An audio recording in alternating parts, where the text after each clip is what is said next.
들으시고 하셨을 것 같습니다. 마이크 체크해야 소감당 마태오 신부님을 뜨거운 박수로 모시겠습니다.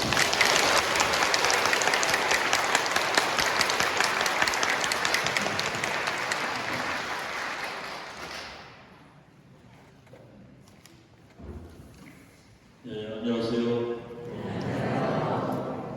저는 상담소를 하고 있는 신부인데요. 매일 하는 일이 아침에 일어나면 우울하고 저녁이 되면 죽고 싶은 분들만 매일 만나요. 그러다 어떤 저도 죽고 싶을 때가 그런데 이렇게 간만에 멀쩡한 분들을 만나면 설계도 하고 무슨 얘기를 해야 되지? 저는 우울증 환자들한테만 강의를 해서 이렇게 정상적인 분들한테 무슨 말을 해야지 고민이 되는 거예요.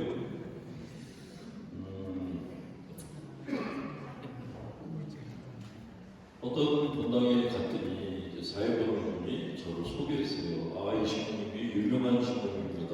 그래서 내가 믿는 자매님이 유시세요? 저도 유시인데요. 저는 유명한이 아니라 홍성남 신부고요.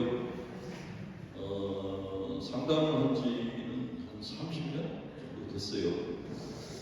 처음에 한 10년을 했더니 관상이 보이더라고요. 20년 넘어가니까 손금이 보이기 시작했어요. 강의 시작하기 전에 여러분들의 손금부터 봐드리고 싶어요. 손 좀 봅시다.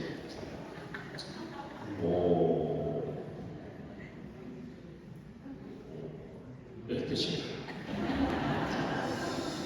제가 본 거는 여러분들의 손금을 본 게 아니라 손가락을 봤어요. 우리는 우리 마음을 숨기고 있다고 생각하거든요. 근데 착각이에요. 우리 마음은 절대로 숨어 있지 않아요. 어떻게든 바깥 사람한테 자기를 보여주려고 해요. 그게 사람 마음의 특징인데, 예를 들어서 내가 내 마음에 화가 났어요. 화가 나면 제일 먼저 표정으로 나타나죠. 또 화났지? 나 화났어. 또 얼굴에 화가 나 있어. 마찬가지로 다른 감정도 다 그 몸으로 다 드러나요. 눈빛, 얼굴 표정, 아니면 몸 동작. 그런데 다른 거는 다 보이는데 본인이 제일 안 보이는 신체 부위가 하나 있어요. 어딜까요? 우리가 갖고 있는 마음이 드러나는데 자기는 안 보이고 남들은 보이는 부분이 등이에요. 그 사람들이 와서 막 웃잖아요. 근데 돌아갈 때 등을 보면 등이 울고 있어. 그런 경우들이 진짜 많아요. 그래서 제가 미사 때 신자분들이 와서 채우면 앞면을 보지 않고 뒷면을 봐요. 돌아갈 때 보면은 여기 등이 구멍이 있거나 등이 우울한 분들이 굉장히 많아요. 근데 손가락도 사람 마음을 많이 드러내요. 자, 손가락을 이렇게 4개 붙이고 엄지손가락 빠진 분이 있거든요. 이게 똥꼬집들이에요. 누가 그래도 말을 안 들어. 주식하지 말라고 해서 말하는 분들 거의 다 이렇게. 수녀님들 거의 다 이렇게. 시집가라는데 부모님 속색이고 한입만 믿고 살겠다고 하는 분들 고집이 장난 아니에요. 본당 신부님한테 신녀님 계시니까 안 계신다고 해서 너무 다행이라고. 본당 신부님들도 고집이 있어요. 저도 손 좀 보여주면 저도 모르게 이렇게. 자, 손가락 4개를 붙이고 엄지손가락이 여기에 꼬부린 분들이 있어요. 손 좀 보여주고 이렇게 하는 분들. 이분들을 전문적으로 수동적 공격성 성격 장애자라고. 우리말로 속도꺼지예요. 이분들의 특징은 뭐냐면 뭘 시키면 대답은 그렇게 잘해요. 그 다음에 한약 빡 이렇게. 그다음에 한약 또 잊어버렸대. 그래서 일 시키는 사람을 화병을 뒤지게 만들고 아랫사람은 이런 사람을 두면 죽어요. 윗사람이. 자, 그 다음에 여러분들은 술잔 잡을 때 어떻게 잡으세요? 술잔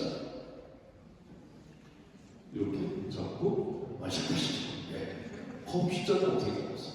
커피 잔은 어떤 장면이 보니까 커피 잔을 잡고 건배하고 드시는 분이 이 딱 잡고 어젓한 분들이 전생에 머슴이나 무술이 출신들이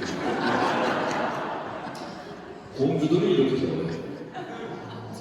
잔잡은데 새끼손가락을 잘 보세요. 새끼손가락이 빠져나오는 사람들은 절대로 완전 안 하고 홀짝홀짝 마셔요. 공주들이. 공주. 자기가 있다는 걸 자기가 아는 사람들은 다 손가락을 이렇게 해요.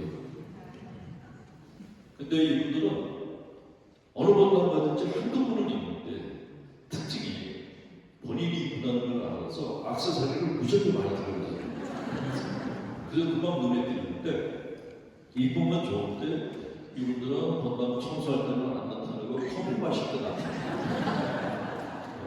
그래서 좀 위험하죠. 아까 여러분들은 어떻게 하셨어요? 기억나세요? 이게 뭐지? 붙였어요. 귀찮아 죽겠어. 이 갱년기 우주에 들어가는 손가락을 이렇게 오지 마. 귀찮아. 내 몸 하나 건사하기도 힘들어. 그런 분들이 손가락을 이렇게 해요. 자, 이분들보다는 고집이 덜 세요. 다른 사람들과 대화를 해요.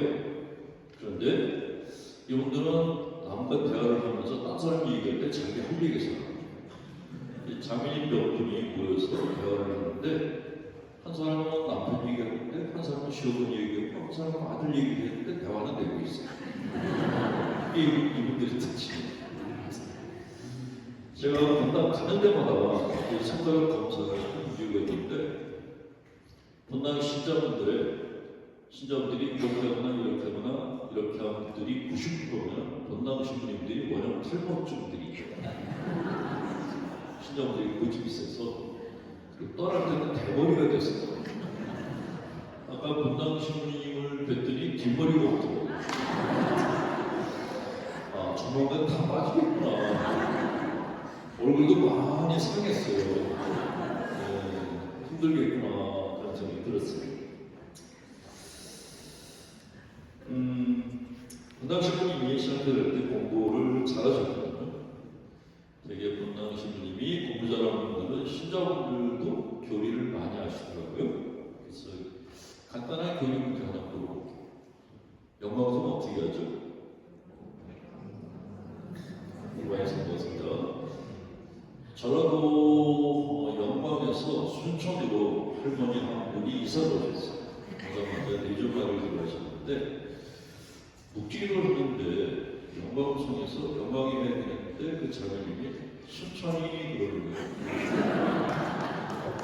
그래서 단장님이 자매 영광성 영광 그래야지 왜 순천이라 그래? 그랬더니 내가 영생을 영광으로 받았대. 거기서 영광이라고 하니까 여기 순천이니까 순천이 하는 게 맞다. 그럼 여기는 뭐라고 해야지? 새로운 교리 하는 게 맞다. 새로운 교리를 알려야 되겠습니다. 오늘 해드릴 강의 내용은 걱정에 대해서 얘기를 해드릴 거예요. 혹시 여러분들 중에 걱정이 하나도 없다. 걱정거리 하나도 없다. 그런 분 계세요? 나는 남편이 돈 잘 벌어오고 애들 나와서 너무 잘하고 나도 너무 건강하고 돈이 넘쳐서 쓸 데가 어딘지 모르겠다. 그런 분 손 들어보시면 제가 잘하는 정신병원에 바로 세상에 그런 사람 찾을 수가 없어요. 저는 이제 강남본당도 있었고 강구에도 있었고 시골에도 있었는데 많은 분들이 강남에 살면은 돈이 많으니까 행복할 거라고 생각하는데 거기도 문제가 굉장히 많아요. 돈이 많으니까 자식들하고 재산 가지고 싸우고 자식이 아버지를 소송하는 그런 것도 여러 번 봤어요. 막 이혼도 제일 많이 하고 복잡하더라고요. 돈이 행복의 전부는 아니구나 하는 걸 거기서 보게 됐죠. 어쨌건 우리는 태어나서부터 죽을 때까지 걱정 속에 살다가 걱정 속에 떠나는 존재가 아닌가 하는 생각이 들어요. 그래서 부처님이 인생이 뭐냐고 그랬더니 인생은 고달픈 인생이다. 그 정신과 의사인 스카페 박사는 Life is difficult 그랬어요. 삶 자체가 어려우다. 사는 것 자체가 힘들다. 힘든 이유가 걱정 때문에. 그래서 주제를 걱정이라는 것으로 잡고 이야기를 해드릴까 합니다. 가끔 어떤 분들이 그러더라고요. 신부들은 걱정이 없어서 좋겠다. 뭐 속썩이는 애도 없어, 바가지 없는 마누라도 없어, 뭐 굶어 죽을 일도 없어. 그래서 걱정 없이 행복하겠다 그러는데 저희들도 걱정이 많죠. 아까 본당신부님한테 걱정이 뭐냐 했더니 빚이 많다고.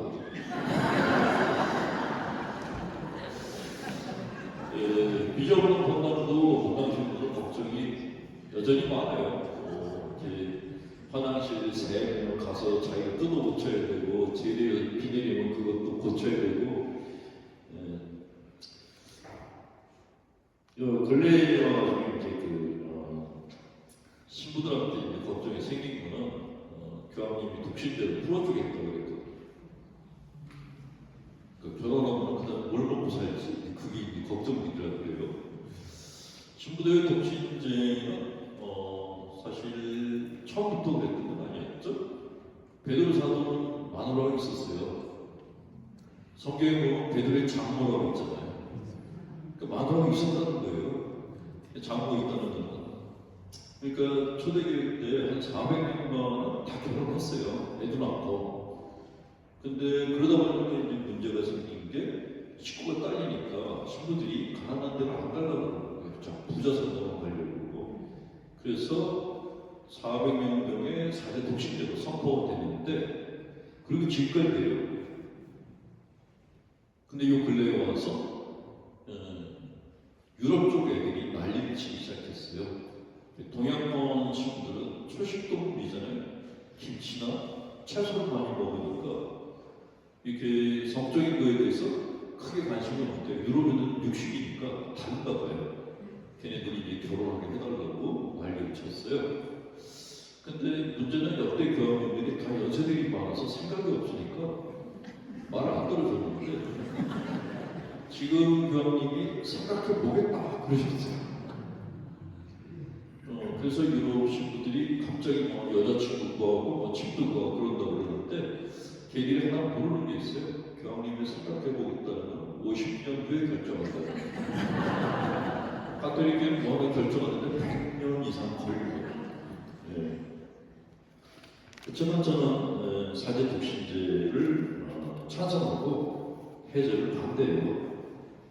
제가 올해 마누라 일을 하는데 내 나이에 결혼할 가능성이 제로인데다가 어린 것들 결혼하는 꼴을 볼 수가 없어요.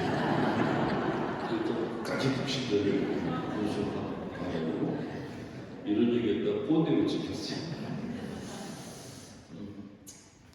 자, 여러분들이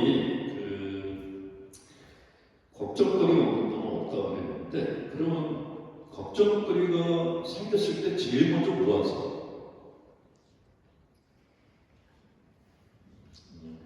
여러분들 물론 묵비권을 항상 가지고 있고, 이 가톨릭 신자분들, 저는 전국을 가는 산이거든요. 근데 천주교 신자분들의 공통적인 특징은 뭘 물어봐도 대답하고, 근데 졸지도 않고 나가지도 않고, 재밌는 얘기를 해도 묻지 않고 필기를 하고 똑바로 쳐다봐요. 그 무한한다고 한두 번이 아니었는데, 수도원에 또 왔다는 기분이 들어요. 근데 여기도 좀 그런 것 같다는 생각. 수도자들이 앉아있구나 생각이 듭니다. 자, 우리가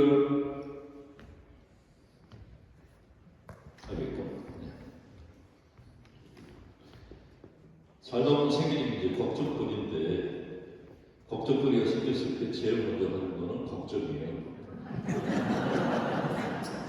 걱정거리하고 걱정은 다르죠. 걱정거리는 걱정은 어떤 것이에요. 대상이죠. 걱정. 이거에 대해서 불길하게 생각하는 걸 걱정이라고 해요. 그러니까 우리는 사실 걱정거리 때문에 힘든 게 아니라 걱정 때문에 힘든 거야. 걱정하는 생각 때문에.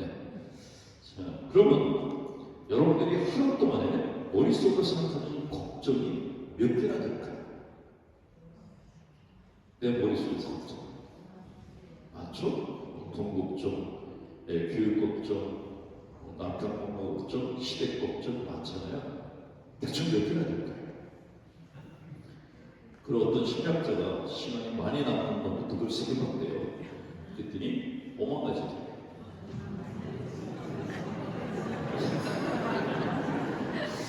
옛날에 우리 어른들이 어떻게 하셨는지 누가 걱정하는 사람이 오면은 제일 5만 가지 걱정 혼자 다 하고 있어 그랬는데 근데 사실 모든 사람들이 하루에 걱정하는 게 5만 가지예요. 그러니까 머리가 아픈 거예요. 그러니까 사는 게 고달프다라고 얘기하는 거죠. 자, 그러면 이 5만 가지 걱정 중에서 우리가 정말 걱정해야 될 거는 100개 중에 몇 개나 될까요? 이것도 또 머니제리스트라는 심리학자가 세봤대요. 그랬더니 이런 결론을 냈어요. 우리가 걱정하는 게 40%는 결코 일어나지 않는 일. 예를 들면 세상 종말.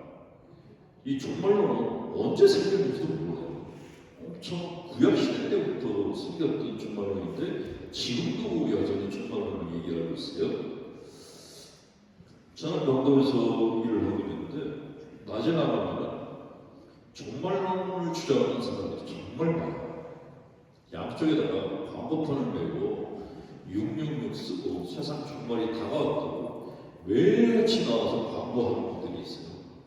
근데 그분들이 제가 30년 전에 봤는데 그때도 있었는데 지금도 있어요. 그놈의 종말이 언제 올지 모르겠는데 어쨌든 종말 같은 일 때문에 걱정하는 분들이 의외로 많아요. 외국 같은 경우는 세상 종말이 올지 모른다고 방공을 파놓고 거기서 사는 사람들이 있다 그러니까 자 30%는 과거에 이미 일어난 일 12%는 불필요한 걱정 10%는 사소한 걱정 8%는 내가 어떻게 할 수 없는 걱정이라고 해요. 자, 내가 어떻게 할 수 없는 걱정 중에 사람들이 있어요. 배우자에 대한 걱정하는 분들 많거든요. 걱정한다고 바뀌는 건 다 혼자 사세요? 특이한 성당이에요. 왠지 불길한 느낌이 있어서 한 번은 그 연세 드신 할머니가 상담소에 오셨어요. 80 넘으신 분인데 오셔가지고 우리 애가 술 안 끊어서 걱정이에요. 우리 애예요. 애가 몇 살이냐 했더니 애가 60세래요. 우리 애가 술을 40년 동안 끊지를 않겠대요. 그 걱정에도 끊을 수가 없는 게 있단 말이죠. 가끔 주부들이 상담소를 찾아와요. 주부들이 이상하게 남자들은 거의 안 오고 장님들은 주로 와요. 그리고 걱정하는 걸 얘기를 하면 거의 걱정의 주제가 딱 두 개 중에 하나예요. 하나는 남편이고 하나는 자식이에요. 이 둘 중에 하나에 다 걸려있는데 어떤 자매님이 와서 남편과 자식 때문에 속상하다고 그래요. 뭐가 속상하냐 그랬더니 남편이 돈 벌 생각을 안 하고 승진하지 못하는데요. 왜 안 하냐 그러니까 이 자매님의 아버지가 돈을 많이 벌었는데 아주 슬프게 돈이 많으니까 작은 엄마들을 많이 만나는 것 같아요. 지방에도 있고 서울에도 있고 그게 하도 비기 싫어가지고 자기는 정말 이렇게 그 순수한 남자를 구하려고 했는데 절단에 걸려서 천국을 꼬셔가지고 결혼했어요. 근데 남편이 결혼한 다음에 승려 생활을 계속하고 매일같이 연구를 하고 그리고 모든 것이 헛되다고 다 비우라고 하고 회사에서 승진하신 것 같아요. 남편들이 속상하다는 거예요. 자식은 뭐가 문제냐 그랬더니 아빠랑 붕어빵이래요. 그 공부 좀 하라고 했더니 엄마 내가 공부 잘해서 성적이 올라가면 나보다 미친 애들이 상처받아. 그 지랄을 하면서 공부를 안 해요. 근데 둘이 너무 친하다는 거예요. 만나기만 하고 둘이 게임만 하고 바쁘대. 이 자매님이 둘 때문에 화병이 나서 죽을 지경이라고 그러더라고요. 주로 이런 사연들이 많아요. 그러면서 남편하고 자식을 어떻게 하면 바꿀 수 있냐고 물어보는 거예요. 그래서 제가 그랬어요. 나는 못한다고 그랬어요. 첫 번째 이유. 물건을 고치려면 물건을 바꿔야 되는데 물건을 안 고쳐도 물건 주인만 하면 어떡하냐. 두 번째는 데리고 있는 사람이 뭐 자식이 지금 20살인데 남편은 그 이상 더 됐죠. 그렇게 오래 되면서 당신도 못 고쳤는데 나는 얼굴도 못 바꿨는데 어떻게 고치냐. 못한다고 그랬어요. 그랬더니 그래도 남편하고 자식이 이렇게 좀 생활 태도를 바꾸려면 어떻게 되냐. 그래서 답의 이유를 알려드렸죠. 여러분들은 결혼을 왜 하셨어요? 불행해지려고 결혼하시고 나는 오직 남편의 안녕과 복지를 위해서 결혼하는 만약 그런 분이 있다면 그건 미신년이기도 괜찮아요. 사람은 누구나 다 자기 행복을 위해서 살아요. 신부들이나 수녀님들이 뭐 이렇게 그 신자들을 위해서 헌신한다고 그러는데 그냥 헌신하는 게 아니고 신자들을 지키는 게 좋으니까 하는 거예요. 그러니까 내가 행복하지 않으면 안 해요. 사람들은 이기적이다라고 보통 얘기하는데 이기적이라는 게 나쁜 게 아니에요. 이기적이라는 건 뭐냐면 내가 나를 이롭게 한다는 거죠. 그러니까 내가 나를 행복하게 해준다는 거예요. 이게 인간의 본성이에요. 그러니까 내가 나를 행복하게 해주시는 게 있다면 선택을 하는 건데 근데 그 선택이 오로지 나만의 행복이라고 그러면 욕심 부린다는 거죠. 근데 윈윈이라고 해요. 그는 괜찮은 거라는 얘기예요. 이 자매 보고 사람은 행복을 추구하는 존재이고 그리고 행복하면 안 변한다. 변화시키려면 불행해야 된다는 것이에요.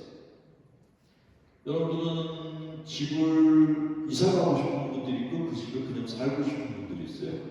왜 이사가고 싶을까요? 지금 사는 집이 마음에 안 들어. 이유는 왜 할까요? 지금 사는 배우자가 마음에 안 들어. 그러니까 지금 나하고 같이 있는 것들이 나를 불행하게 만들 때는 버리고 싶은 거예요. 새로운 걸 찾고 싶어요. 그게 모든 인간의 공통점이에요. 그러니까 사람이 변화를 할 때는 언제냐면 본인이 불행할 때예요. 그래서 자매님 보고 남편과 자식을 불행하게 만들라고 했어요. 어떻게 불행하게 만드냐고 해서 일단은 나 잘 모르겠는데 남편의 밥을 끊으라고 했어요. 밥을 끊기면 생각이 바뀔지도 모르고 자식은 어떻게 하냐고 해서 돈을 끊어버리고 했어요. 애들은 돈이 생각질이니까. 그랬더니 이 자매님이 나를 보고 어떻게 그렇게 친구가 노림장을 할 수 있냐. 물어봐서 대답했는데 그래서 그게 어려우면 보지 말라고 했어요. 자, 내가 속상한 거는 왜 속상할까요? 만약에 남편이 매일같이 술 먹고 들어오는 것 때문에 속상해. 근데 남편이 술 먹는 거에 대해서 내가 관심이 없다면 속상할 일도 없죠. 문제는 내가 어떤 것에 관심을 가지면 내가 관심 갖고 있는 이 대상이 내 감정을 좌지우지한다. 예를 들어서 여러분이 누굴 미워하잖아요. 근데 미운 사람이 내 옆에 있나요? 없어요. 내 옆에 없는데도 계속 미워하고 있어요. 그 왜 그래요? 내가 그 미운 사람을 내 머릿속에 불러봤어. 그럼 내가 불러봤으니까 내가 내보낼 수도 있잖아요. 그거를 무관심이라고 하는 거예요. 그러니까 미운 사람을 미워하지 않는 방법은 내 머릿속에 그 사람을 쫓아내면 되는 거예요. 근데 찾아와가지고 내가 미운 사람이 있는데 이걸 어떻게 하면 좋겠냐고. 그래서 이 자매한테도 보지 말라고 했어요. 남편이랑 애를 아예 보지 말라고. 그때는 또 저한테 얘기를 신부님은 혼자 살아서 가족의 정을 모른다고 하시더라고요. 묻지를 말든가. 이런 자녀들이 있는데 이거는 해결할 수가 없는 건데도 해결하려고 했다고 걱정하는 거예요. 자, 그러면 정작 우리가 걱정해야 될 거는 몇 가지가 됩니다. 100가지 중에서 4개밖에 돼요. 나머지 96개는 쓸데없는 걱정이죠. 그 집에 가셔서 이 걱정을 줄이는 방법 중에 하나가 걱정 목록이라는 걸 만들어요. 내가 갖고 있는 걱정을 있는 대로 다 써보고 그리고 평가하는 거예요. 이게 정말 일어날까? 이게 내가 걱정한 거 해결될까? 이런 걸 차례차례 물어보면서 지어가는 거예요. 그러면 진짜 내 마음 안에 걱정들도 줄어들어요. 집에 가서 한번 해보시기 바랍니다.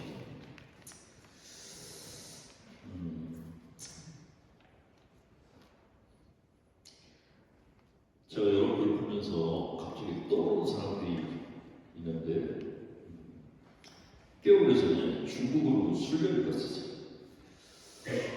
코로나 전이니까 20년 전에 중국 만주 쪽으로 갔어요.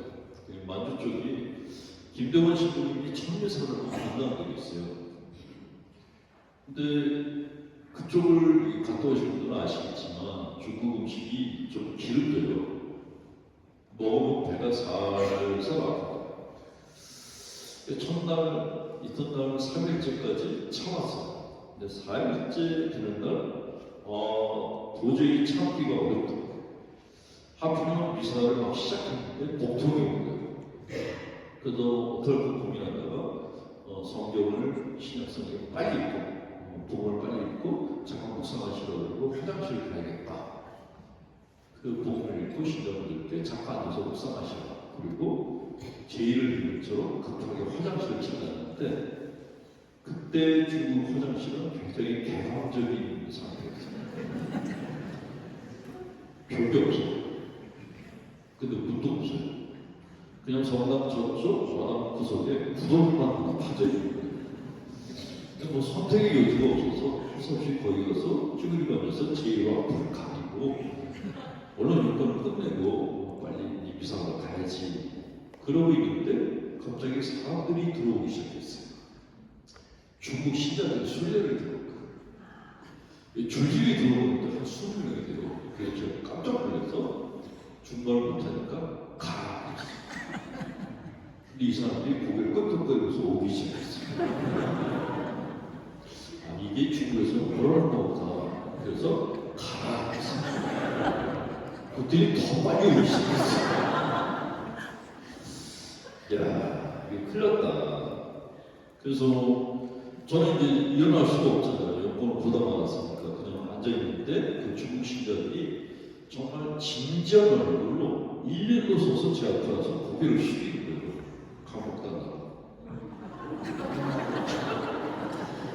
독사는 네 문제고 우리는 중국을 받아야겠다. 앉은 자리에서 20명을 해줬어요. 그리고 쉐쉐 이러면서 가는데 문제는 그 다음에 제가 못 일어나면 다리 쥐가 나가요. 그때 봤던 중국 신자분들이 여기 상당수가 와서 앉아있는 거예요.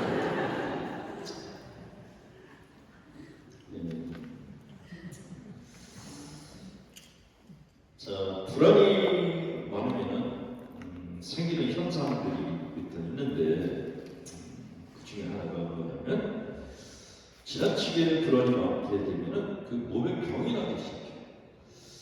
제가 한 10년 전에 재개발 성당에서 사목을 했는데 그때 이제 동네 철거업체가 동네를 다 부시고 있고 근데 저는 뭐 재개발이 뭔지 잘 몰랐고 근데 깡패들이 매일 와가지고 좀 나가라고 협박을 하니까 너무 겁이 나는 거예요.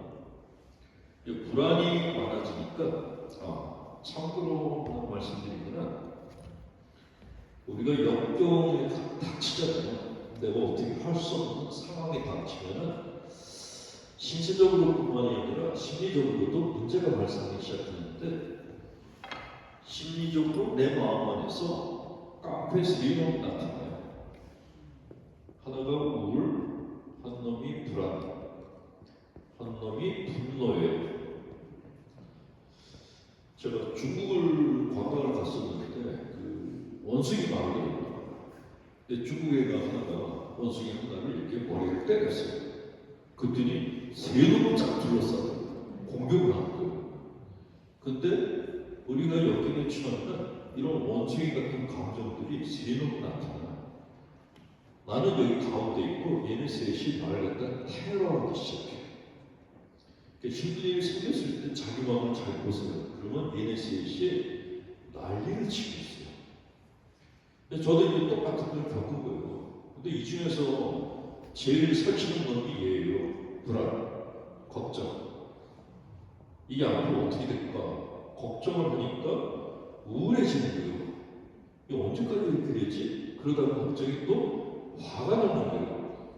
내가 왜 이런 데 와 있어야 되지? 그러다가 또 불안했다가 우울했다가 이렇게 얘네 셋한테 둘러싸여 있으니까 제일 먼저 나타나는 게 피로감이 나타납니다. 대상포진이 생기니까 너무 가벼운 거예요. 그러더니 좀 지나니까 생기는 게 불면증이 생겼어요. 잠을 못 자게 되는 거예요. 자다 보면 놀라서 깨고 그리고 신기한 경험을 했는데 심장이 튀어나온다는 걸 그때 처음 경험했어요. 심장이 이렇게 퍽퍽 뛰는 거예요. 아, 이러다 심장이 터지나 보다. 그런 경험을 하는 기억이 납니다. 그리고 공황장애 숨을 쉬기가 힘들고 뼈 살이 약해져. 조금 별거 아닌 걸 들었는데도 그냥 뼈가 부러지고 살이 찢어지고 그게 면역력이 떨어지면 이제 스트레스 받는 그런 일이 생긴다는 거예요. 그거 말고도 이제 보는 게 지나치게 걱정을 하게 되면 우울증이 오기 시작해요. 그 우울증이 오면서 그 다음에 나타나는 현상이 뭐냐면 이렇게 걱정이 많아가지고 상황이 이제 불투명해지잖아요. 그러면 답을 찾고 싶어져. 어떻게 이 상황에서 벗어나지? 그래서 찾는 게 정치예요. 그러니까 우리 마음에는 직문직답을 원하는 그런 가치가 있어요. 근데 성당에 가서 기도하지 전축을 갈까요? 성당에 가면 그냥 기도하라고 이제 답을 안 하죠. 친구들처럼 그냥 기도해 드릴게요 그러지 어디 가서 뭐 하면 돼 이런 얘기 아무도 안 해요. 그러니까 점집에 갈 수밖에 없고 신자들이 점집에 가는 그 책임의 절반은 신부들이 져야 돼요. 하나님도 책임을 주셔야 돼요. 당신이 답을 주는 거니까 안 주니까 점집 가는 거죠. 어쨌건 이런 얘기를 해요. 걱정이 많아지면 확실한 답을 원하는 게 사람. 근데 사실 확실한 답이 없거든요. 그런데도 찾으니까 전주를 가게 되고 그래서 걸려드는 게 사기꾼들한테 걸려들어요. 피싱 혹시 당해보신 분들 계세요? 피싱 당하신 분들의 공통점이 뭐냐면 걱정을 많이 하는 분들이에요. 걱정을 많이 하면 터널 비전 현상이 발생해요. 기차 그 길을 보면 터널이 있잖아요. 터널 이쪽에서 저 끝을 보면은 구멍이 요만하게 보여요. 근데 주변은 캄캄해요. 그 저게 정답이라고 생각하는 거예요. 사실은 내가 보는 그 하얀 게 정답이 아닌 경우가 거의 대부분이라는 거죠. 근데 사기꾼들이 그걸 너무 잘한다는 거예요. 그래서 뭐 법조인, 의사, 변호사 이런 분들이 피싱한테 걸려든다라고 그렇게 얘기하더라고요.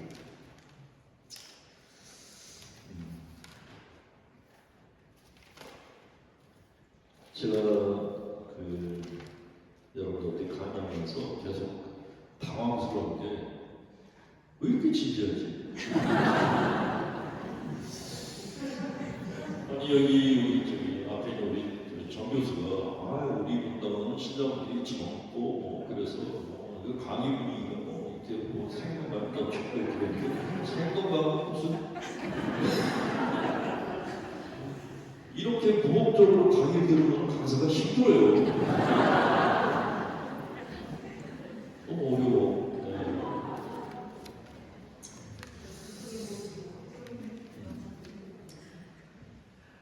전국 강의를 다녔는데 그 강의 다니면서 신동 본당이 있었어요.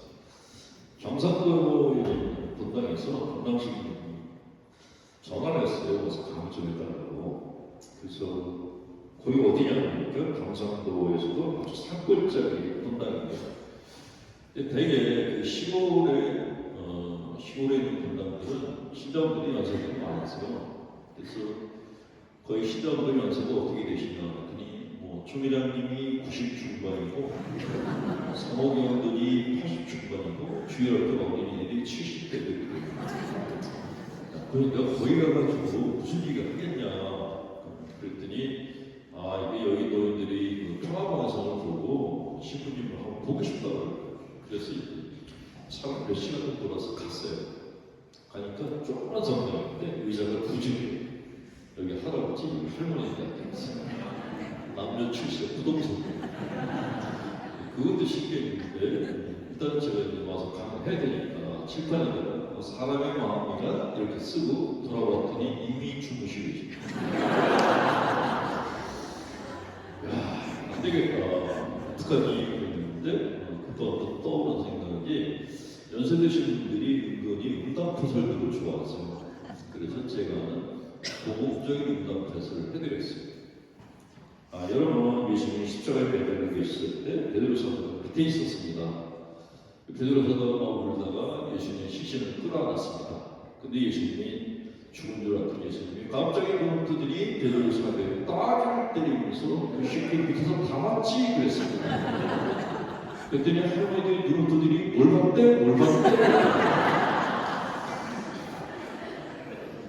얼른 이제 두 번째 얘기를 했어요. 어른당에 수녀님이 두 분이 계시는데 젊은 수녀님하고 할머니 수녀님. 근데 젊은 수녀님이 밤늦게 안 들어오는 거예요. 할머니 수녀님이 참 걱정하다가 나중에 열받아가지고 인연 들어오기만 하면 다리 밀고 부러뜨게 했다. 근데 젊은 수녀가 12시가 넘어서 뛰어들어왔어요. 할머니 수녀님이 화가 나서 소리 질렀어요. 수녀가 이 시간 그게 뭐야? 젊은 수녀가 치마로 걷어붙이고 들어갔어요.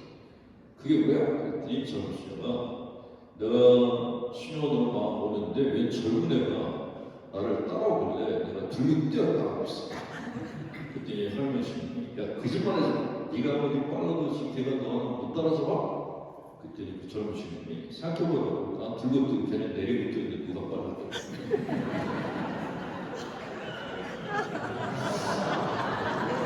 서로 없는데 이거 중국 신자들이 진짜 많이 만나는 저 그렇게 얘기했더니 할머니들이 무서워 죽겠다 그러는데 영감들이 저를 째려보기 시작했어요. 내가 너무 이렇게 천박한 얘기해서 저러시나? 근데 선택의 여지가 없어서 영감님들은 안 쳐다보고 할머니들만 보고서 2시간 동안 응답해서 했어요. 끝났는데 할머니들이 저를 붙잡고 신부님 너무 재밌었다고 내년에 또 그래요. 그때 영감이 나오더니 줄을 서서 어디로 가는 거예요. 그래서 좀 걱정이 돼서 영감님 혹시 나 때문에 마음 상하셨냐? 그랬더니 할머니들이 그게 아니고 영감들이 지금부터 병원에 가서 웃을 거예요. 무서운 남자는 여자로서 웃는 게 아니에요. 그래서 인상을 씻고 참다가 병원에 가서 웃을 거예요. 거기가 중국일이었고 이 본당은 강남에 있는 본당이었는데 본당신부가 이제 사수 특강 두 번째 강사로 불렀어요. 갔더니 형이 이해해줘. 우리 신자들은 무슨 얘기를 해도 안 웃어. 지난번 왔던 신부가 2시간을 해야 되는데 1시간만 그냥 갔어. 걱정하지 마, 내가 알아서 할게. 올라갔어. 다 정장하고 정말 이렇게 한가한 사람들만 앉아있는 것 같아요. 강의를 하는데 진짜 반응이 없어요. 웃지도 않고 나가지도 않고 줄지도 않고 팔짱 끼고 다 보고 있어요. 짜증이 나가지고 니들이 안 웃고구나. 안 웃고 되긴 하구나. 그래서 시골 할머니들한테 응답해서 해줬어요. 웃는데 주둥이만 하는 거예요. 고정돼 있고 2시간을 했더니 오늘 막 되긴 거예요. 나왔는데 건강신부한테 야 얘네 신경들은 어떻게 해? 웃질 않냐? 그랬더니 형이 이해해줘. 여기는 한집 건너 다 4분 먹으면 4분 시간. 거기가 2였어요. 여기가 3이에요. 그 얘기하려고 이렇게 돌아서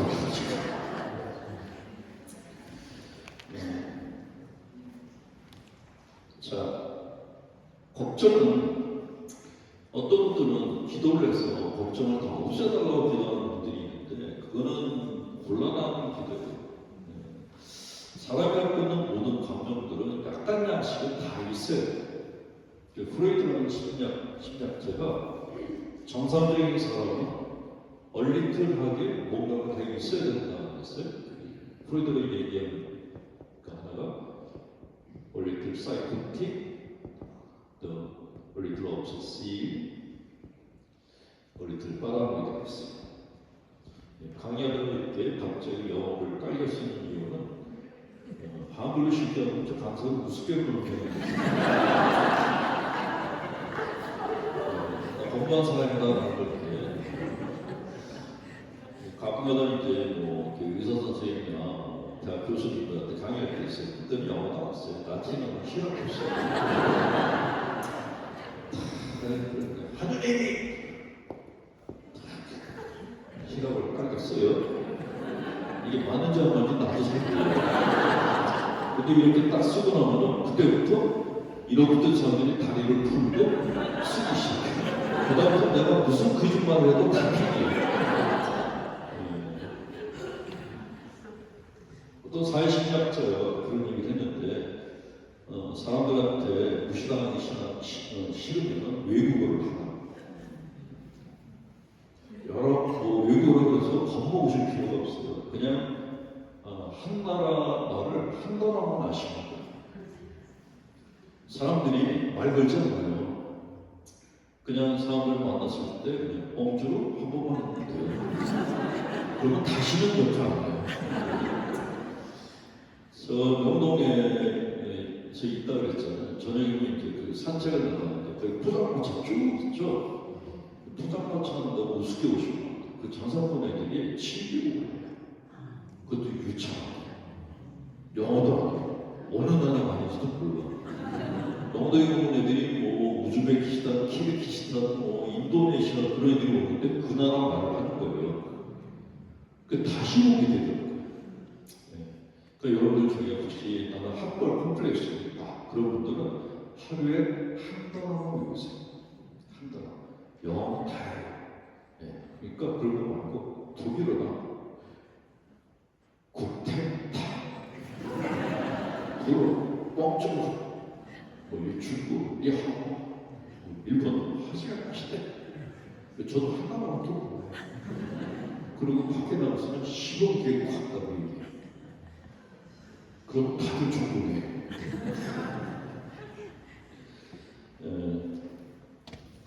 자, 걱정이란 뭐냐면은 얼리틀 obsessive라고 해요. 그 사람 마음에는 일정한 양의 불안감이 있어야 된다는 거예요. 만약에 이게 걱정이 하나도 없다. 그때부터 사고 치기 시작합니다. 미림이 너무 깊거나 걱정이 하나도 없는 분들이 사고를 제일 많이 당해요. 약간 걱정을 해야지 이걸 해도 될까 안 될까 안전을 생각하게 된다는 거죠. 그래서 걱정은 약간 있어야 되는데 이게 너무 많으면 안 된다는 거예요. 이게 너무 많은 걱정을 어떻게 처리할 것인가 그거를 얘기해 드릴 텐데 처리 방법이 의외로 간단해요. 걱정을 처리하는 제일 좋은 방법은 움직이는 거예요. 걱정이 많은 분들의 특징이 뭐냐면 집에서 한다는 집콕 하고 있는 거예요. 하루 종일. 걱정이 제일 많은 분들이 우울증 환자들이에요. 어떤 분들은 친구들 만나가지고 나 요즘 우울해 그런 분들이 있어요. 그건 이제 가짜 우울증이라고 해요. 다 우울증. 커피 먹고 영화 보고 놀고 다 놀면서도 걱정되는 건 가짜예요. 진짜들은 방에서 안 나가요. 그럼 방에서 뭐 할까요? 영화를 찍어요. 하루에 보통 4편 찍어요. 내 남편이 일세, 내 자식이 일세. 딱 끝은 어느 해피로 끝나요. 우리 아들이 지금 공부를 못해, 대학을 못 가니까 내가 매개서 내야 돼. 근데 내가 죽으면 얘가 노숙자가 돼. 그러다가 길에서 굶어 죽어. 이거를 영화 한 편 찍어요. 근데 비슷한 영화를 하루에 4개, 5개 찍어요. 근데 그렇게 계속 영화를 찍다 보면 그게 현실로 인식이 돼요. 밖을 못 나가요. 그게 우울증 환자예요. 근데 나는 뭐 애 때문에 걱정이야 그러면서 짜장면 먹고 커피 먹고 그래. 그럼 가자. 그럼 그냥 먹으라는 거지. 예. 제가 약간의 불안을 갖고 사는 것이 안전하다. 그런데 그래도 그게 귀찮은 분들은 움직이는 게 좋아요. 왜냐하면 우리가 갖고 있는 걱정이라는 생각은 뿌리가 없어요. 그냥 허상이에요, 허상. 내가 만든 허상들이거든요. 얘네들은 내가 움직이면은 따라오는데 내가 빨리 움직이면 못 쫓아가요. 제일 좋은 게 걱정이 많을 때는 약간 뛰는 게 좋아요. 뛰는 거. 약간 벽하는 넘거나 뛰거나 그러면 걱정들이 떨어져 나가요. 나가서 보는 것도 귀찮다. 그런 분들은 수다를 떠시는 게 좋아요. 전화기 붙잡고 이것 때문에 걱정이야 라고 얘기하면 상대방도 비슷한 얘기도 해요. 그렇게 계속 수다를 떨어다 보면 나중에는 걱정거리가 뭔지가 기억이 안 나요. 그러니까 남자분들이 그 형제님들이 우리 마누라는 전화 통화 붙잡아 1시간이에요 그러는데 그게 병원비가 싸요. 그러니까 여자분들은 수다를 많이 떠시는 게 좋아요. 남자들이 문제예요. 남자들은 그런 거 하는 거 싫어서 술을 먹거든요. 근데 술 먹으면 간사하고 몸만 망가지고 답이 없어요. 그래서 남자분들도 마음이 맞는 분들하고 수다를 떠는 게 좋은데 그게 쉽지 않아요. 그래서 남자분한테 권장하는 거는 놀이를 하시라고 그러고 싶어요. 게임하시는 게 제일 좋은데 제가 해본 그 놀이 중에서 단시간 내에 자기 마음의 불안감을 진정시켜주는 거는 하트더라고요. 이것만큼 좋은 게 없어요. 골프는 기억이 너무 들어요. 테니스는 가가지고 옷 갈아입고 또 씻고 딱 붙여놔. 근데 화투는 일단은 쓸 수 있는 게 딱 한 모금은 돼요. 그럼 싸. 그리고 공간도 조금 공간 안에 네 몸만 안 주면 돼요. 그거 나갈 필요도 없어. 거기서 그냥 3시간, 4시간 놀 수 있죠. 저는 사실 화투를 못 쳤어요. 근데 분당 사고를 하는데 가는 데마다 술판이 벌어지는 거예요. 처음에 분당 가면 이제 사모객들이 신부님 환영한다고 술자리를 걸어요. 사모객이 20명이잖아요. 이것들이 건강하라 그러면 사과를 시켜요.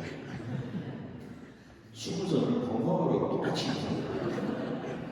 20잔이면 소주 한 병에 자기 7잔이거든요. 그래서 3병을 마셔야 되는 거예요. 근데 야경을 부부동반 하잖아요. 그 부인들이 자기 남편 좀 뺏어가지고 절 주면서 억지막 물고 날 주면서 건강하세요. 제가 그래서 부부동반 모이고 잡혀가요. 지남편은 뭐 먹으려고 그거 안 좋아 그러면서 신부님 드세요. 어쨌건 술자리가 너무 싫어서 총회장한테 술이 너무 이렇게 몸에 안 좋으니까 좀 낮에 먹는 걸로 건전한 걸 해보자. 그랬더니 화투를 치면 어떻겠냐고. 화투 못 치는 거 그랬더니 레슨을 받아요. 그래서 레슨 선생을 붙여줬어요. 근데 신자분들이 그 상황을 보고서 교장 선생님이라고 그러더라고요. 학교 교장이 화투 치나? 그랬더니 그 교장이 아니고 화투를 잘 치는 타짜인데 타짜 위에가 교장 선생님이에요. 진짜 타짜예요. 근데 그 양반한테 매주 3시간씩 레슨을 받았어요. 너무 약이 오는 거예요. 7만 원은 돈을 잃는데 5만 원 이상 잃으면 오바되면 또 돌려주더라고요. 중대부터 쓰라고. 근데 저도 이제 승부욕이 있어서 계속 털리는 게 너무 기분이 안 좋아서 이제 다른 데 원정을 다니기 시작했어요. 축구 대표 선수도 원정 가잖아요.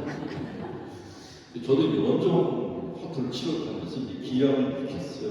6개월 되니까 돈이 안 나가더라고요. 1년 되니까 돈이 들어오기 시작했어요. 지금은 그걸로 먹고 살아요.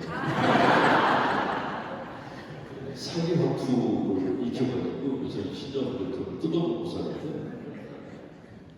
저 2번째 원당을 갔는데 거기도 또 술판이 총회장한테 우리 술 먹지 말고 낮에 화투를 칩시다. 총회장님이 신부님 원하신다고 해야죠.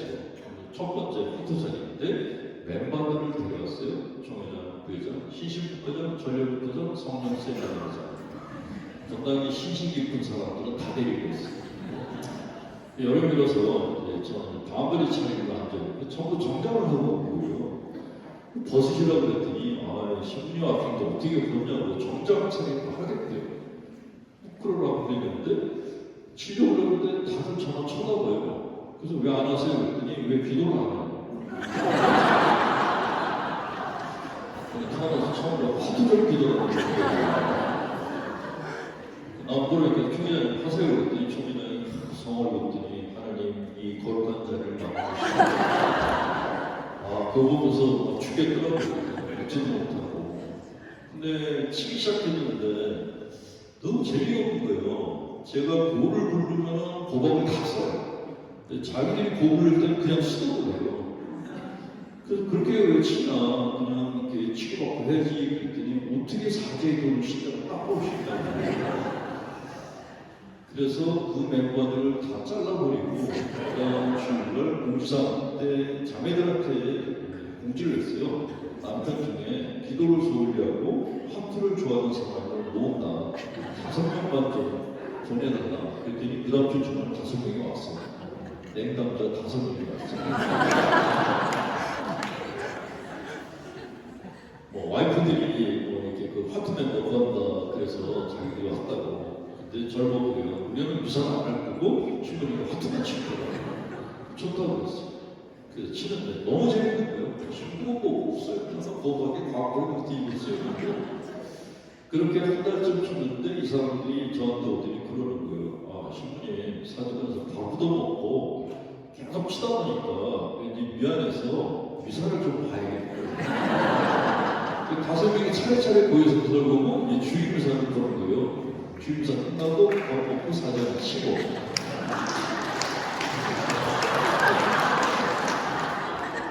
이 박수를 왜 치냐? 나는 정말 여러분들이 이해를 못해요. 어떻게 이럴 수가 있어? 하트 치는 얘기인데 박수 치는 시간이 전국에서 처음이에요. 어쨌건 그렇게 해서 이 양반들이 미사 보고 하트 치기로 했는데 그렇게 6개월 지났는데 또 5명이 오더니 그러는 거예요. 신부님 우리가 매주 미사를 하는데 밑에만 이렇게 심심하다고 성체공부단이 되고 싶대요. 그럼 그러라고. 성체공부단 교육받고 성체공부자가 됐어요. 제가 일부러 지대위에다가 자기를 5개 마련해놓고 거기 앉아있으라고 했어요. 그 팀명도 지어줬어요. 고독이 모는 그 양반들하고 분당 떠날 때까지 쳤어요. 그리고 이제 제가 떠났거든요. 떠나고 한 달 있다가 문자가 막 오는 거예요. 그리워요. 왜? 신부님 떠난 다음 신부님이 성인 신부님 모십니다. 하루 종일 기도만 하시고 너무너무 재밌고 제가 문당 사원 갈 때는 신자들이 기도를 하고 맨날 하트만 친다고 욕을 했는데 떠난 다음에 진짜 성인 신부님 왔더니 노짜기 신부가 왔다고 그립다고. 자, 어쨌건 제가 고스톱을 하면서 놀이를 하면서 이게 진짜 신비치료에 도움이 되겠다는 생각이 들었어요. 우리 몸은 근육으로 되어 있죠. 근데 마음도 근육으로 되어 있어요. 그래서 심근이라고 했습니다. 마음의 근육이라고 하는데 이 심근이 뭐냐면 감정이에요. 우리 마음의 모든 감정들은 근육이에요. 마음의 근육. 자, 만약에 우리 몸에 근육 중에서 어떤 거는 보기 좋고 어떤 건 보기 싫다고 전체적으로 운동하지 않고 보기 좋은 것만 운동한다 그러면 몸이 건강해지겠어요? 안 그렇죠. 마음도 똑같아요. 우리 교회에서는 좋은 감정만 키우라고 사랑하고 배려하고 이런 것만 키우라고 분노는 갖지 말라고 미워하지 말라고 하는데 그러면 건강해지지 않아요. 미워도 해야 돼요. 사랑도 해야지 미워도 할 수 있어요. 미움에 대한 강의도 1시간을 해야 되는데 사랑이라는 감정과 미움이라는 감정은 붙어 있어요. 미움이 없으면 사랑도 없어져요. 같이 없어져요. 그러니까 누군가를 죽도록 미워한다는 건 내가 누군가를 죽도록 사랑할 수 있는 힘을 갖고 있다는 거예요. 그러니까 내 마음 안에는 모든 감정을 다 쓰시는 게 좋아요. 그러니까 고해성사가 볼 때 뭐 누굴 미워했느니 그걸 볼 수가 없어요. 지겨워 죽겠어요. 그냥 때려 죽이지만 않으면 괜찮아요. 모든 감정을 다 쓰는 게 좋은데 우리 몸은 밖에 나가서 뭐 뛰거나 스트레칭하거나 요가를 하거나 해서 근육을 발달시키는데 이 마음에 있는 신부는 뭘로 감정 근육을 운동시킬 수 있을까요? 그게 바로 놀이예요. 특히 돈을 벌고 보스도 붙일 때는 마음의 모든 근육을 다 쓸 수 있어요. 예를 들어서 내가 학교 치다가 신자들을 고박에 피박에 광박을 씌웠어. 그럼 어떻게 될까요?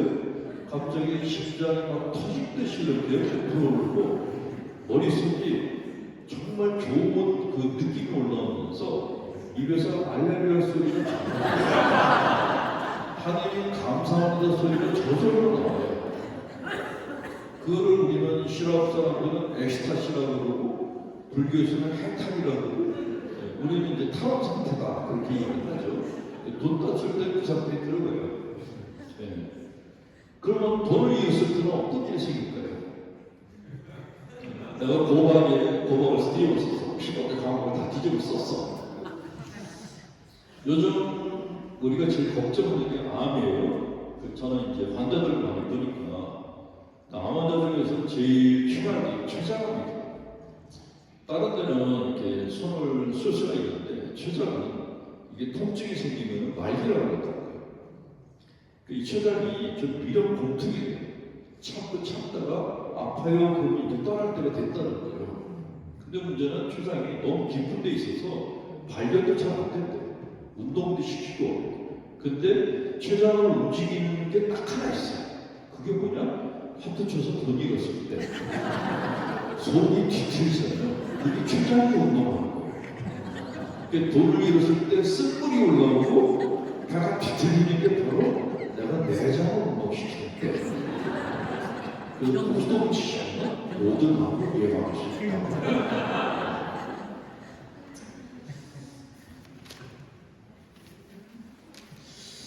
저는 진심으로 얘기하는데 아까 농담 얘기할 때는 진지하게 듣고 진심으로 얘기하는 것도 웃으면서 듣는 이 화려한 분위기를 도저히 못했어요.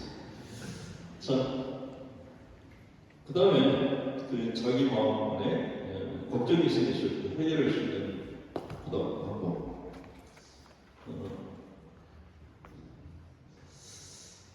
그를 기도를 써야겠죠. 네. 이걸 안 하고 그냥 나오면 신부가 와가지고 맨날 화투치다 반드시 그런 빗소리 하는 분들이 꼭 있어요. 그래서 그런 분들의 입막용으로 기도를 하죠. 네, 이게 우리가 하는 그런 기도 외우는 그런 기도가 아니고 여기서 얘기하는 기도는 non doing prayer.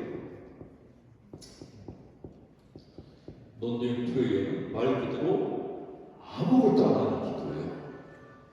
그러니까 요새 심리치료사들이 많이 권장하는 것 중에 하나가 멍 때리기라는 게 있어요. 멍 때리기는 그냥 멍하니 있는 거예요. 근데 그게 무슨 효과가 있을까? 효과가 있어요. 네. 자, 우리가 무슨 걱정을 하면은 걱정거리가 크게 생기면은 머리가 아파요.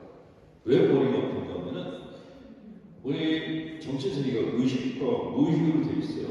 근데 이 의식이 외부에서 오는 일들을 갖다가 처리를 해주거든요. 근데 이 의식이 외부 정보를 처리할 수 있는 그 사이즈가 작아요. 좁아요. 근데 우리가 하는 걱정은 커요. 큰 걱정을 그 작은 데서 수준하니까 머리가 아픈 거예요. 예를 들어서 걱정이 소자가 있고 대자가 있거든요. 소자 걱정. 오늘 강의 끝나고 난 다음에 맥주집을 가야 되는데 누구랑 갈까? 이런 것들.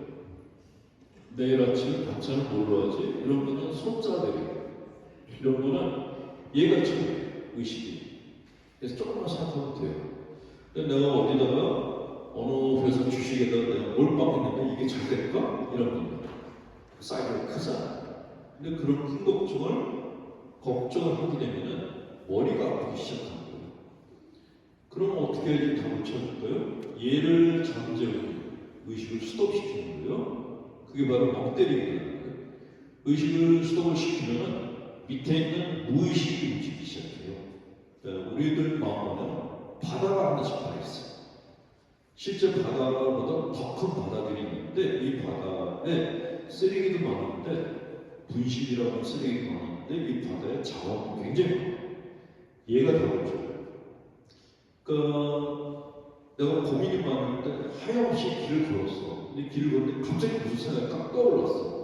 그게 얘가 중요한 게 아니라 얘가 중요해요. 무의식을 활용하실 필요가 있어요. 이거를 우리는 성체조배를 한다고 얘기해요. 성체조배란 성당에 들어와서 예수님을 바라보면서 멍 때리기를 하염없이 앉아있는 거예요. 그럼 답을 얻냐? 답을 얻어요. 무의식이 답을 줘요. 근데 그걸 우리는 성령이 임하셨다. 같은 얘기예요. 결국 무의식이 답을 주는 거죠. 아무리 멍하니 앉아 있어도 답이 안 떠오르면 어떡하냐. 그럴 일은 없죠. 내가 만약에 집에서 애가 밥을 안 먹고 멍하니 있으면 부모님이 가만히 계세요? 어디 아파? 물어보잖아요. 그러니까 여러분들이 멍하니 있으면 저 양반이 내려오게 돼 있어요. 내려올 때까지 앉아요.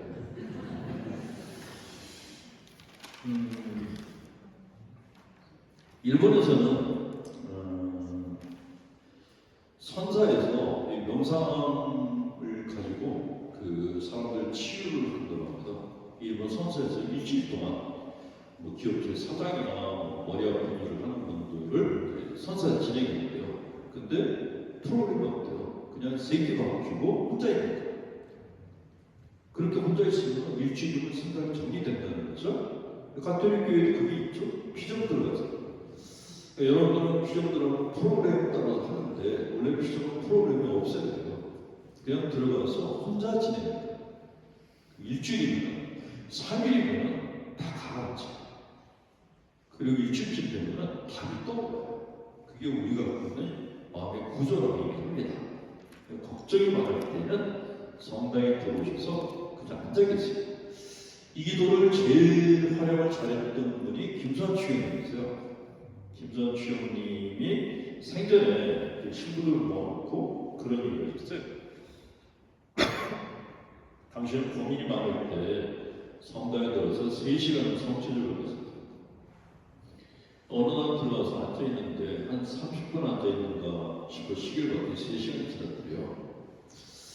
자, 어떤 신자분이 난 성당만 들어가면 5분도 못 앉아 있겠다 그런 분이 계신데 그거는 지금 먹고 살고 하는 분들이에요. 성당에 들어가서 앉아있는 시간을 보면은 내가 지금 얼마나 행복한지 아닌지를 알아요. 들어와서 앉아있는데 앉자마자 일어나고 싶어. 그분들은 지금 굉장히 사는 상태가 좋은 분들이에요. 앉아있는데 잠깐 앉아있는 것 같았는데 한 시간이 넘었다. 지금 사는 게 힘든 분들이에요.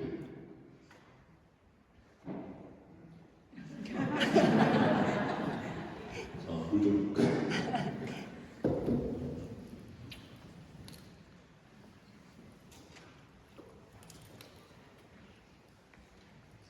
저는 여러분들의 그 감정 반응을 제가 이렇게 타이밍을 못 맞추고 있어서 너무 당황스러워요. 얘기를 하면은 보통은 이때쯤 웃을 때가 됐어. 얘기를 했는데 그럼 머릿속에서 그 사람을 돌리게 해야 되지 당황스러워요. 전국 설기가 맞아요. 자, 그 다음 얘기를 드릴게요.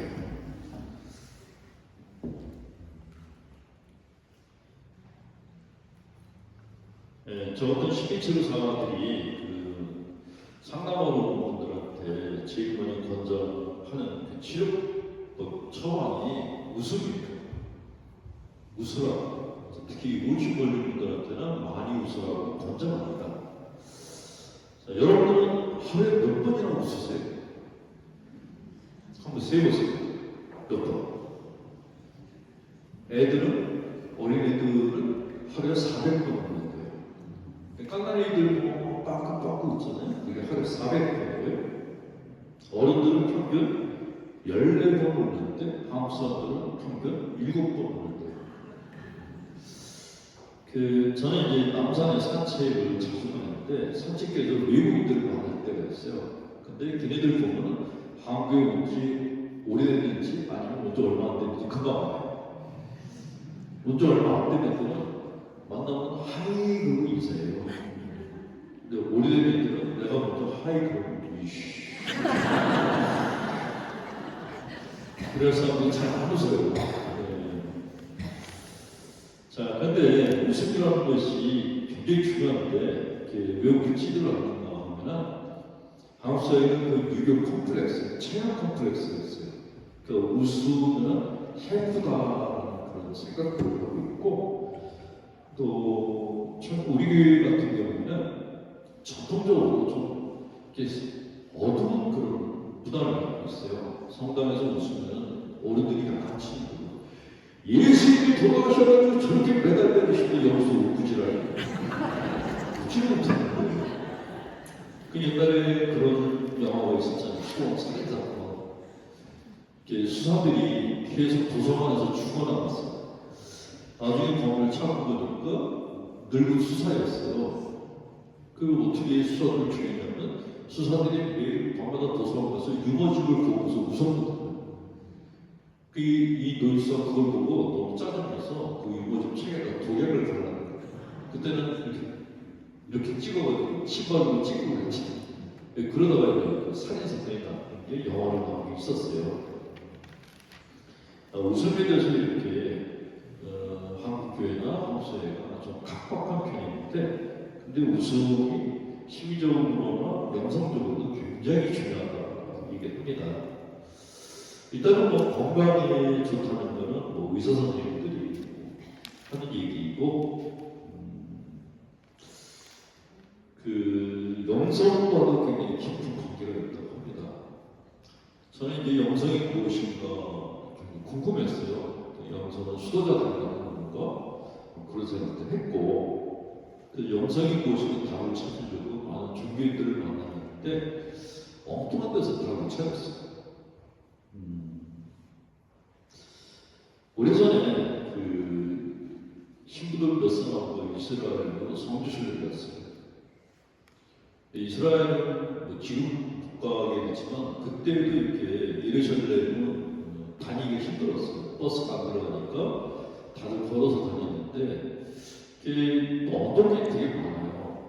다니면서 이미 지쳤는데 그 가이드가 신부님도 지금 미사하는 데 있는 수사님이 화가 났다고 우리가 늦게 온다고 빨리 가자고 그래서 알았어 허겁지겁 가는데 그 성당에 어떤 게 있었어. 어떤 위에 그게 진짜 숨차게 올라갔는데 조그만 그 유럽애가 우리를 보더니 뭐라 그러는데 프랑스애 같았어요.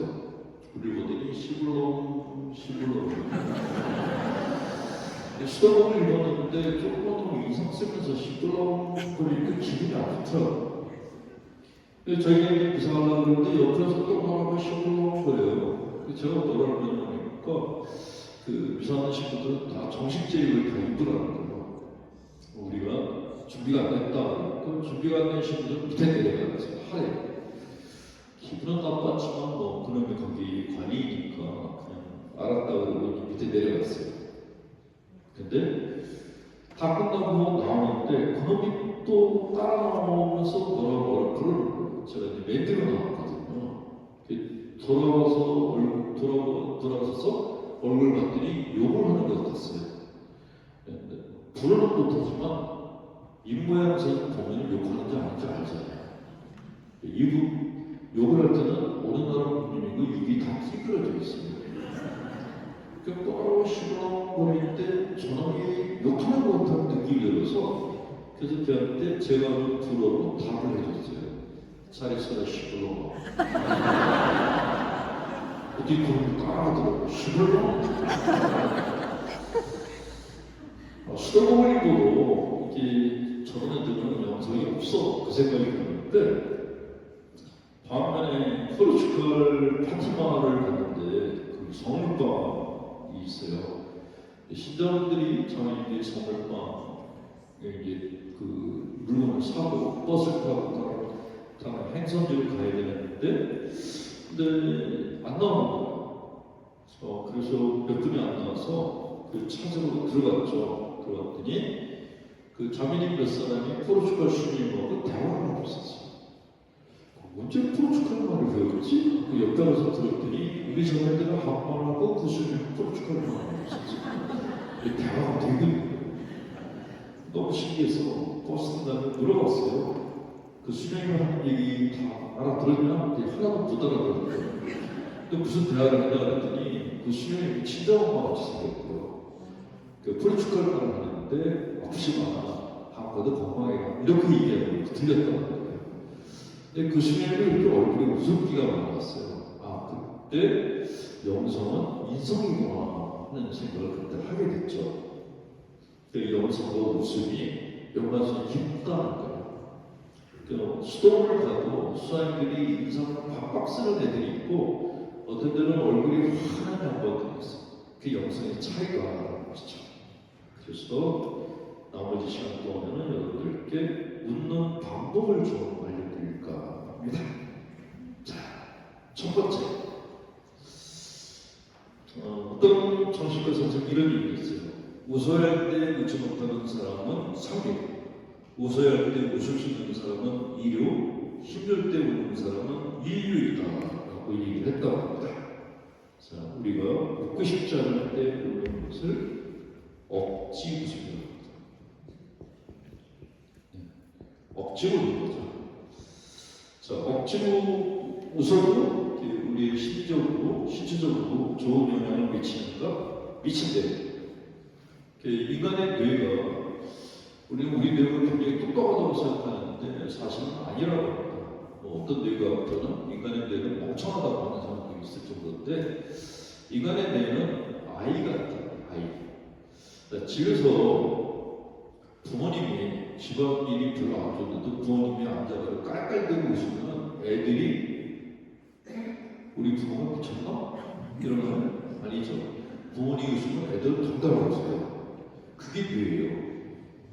그러니까 우리 뇌는 내가 입으로 억지로 웃으면 뇌는 무슨 좋은 일이 생겼나 보다라고 생각합니다.